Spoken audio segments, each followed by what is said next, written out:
Welcome to Sanmarga classes. 7ನೇ ಪ್ರಶ್ನೆ, ಭಾರತದ ಭೌಗೋಳಿಕ ಲಕ್ಷಣಗಳು ಮತ್ತು ಪ್ರಾಗೈತಿಹಾಸಿಕ ಕಾಲ.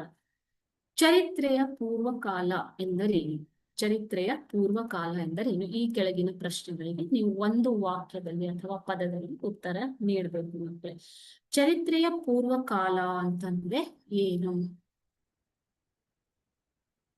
ಮಾನವನು ಲೇಖನ ಕಲೆಯನ್ನು ಕಂಡುಹಿಡಿಯುವುದಕ್ಕೂ ಮೊದಲಿನ ಕಾಲವನ್ನು ಚರಿತ್ರೆಯ ಪೂರ್ವಕಾಲ, ಪ್ರೀ ಹಿಸ್ಟಾರಿಕ್ ಅಂತ ಕರೀತಾರೆ. ಓಕೆನಾ?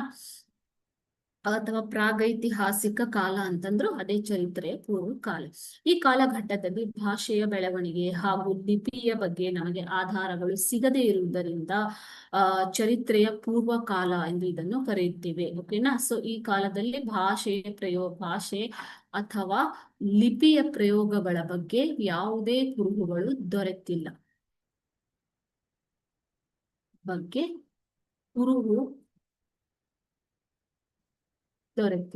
ಸೊ ಆದ್ದರಿಂದ ಇದನ್ನು ಪ್ರಾಗೈತಿಹಾಸಿಕ ಅಥವಾ ಚರಿತ್ರೆಯ ಪೂರ್ವಕಾಲ ಅಂತ ಕರೀತಾರೆ.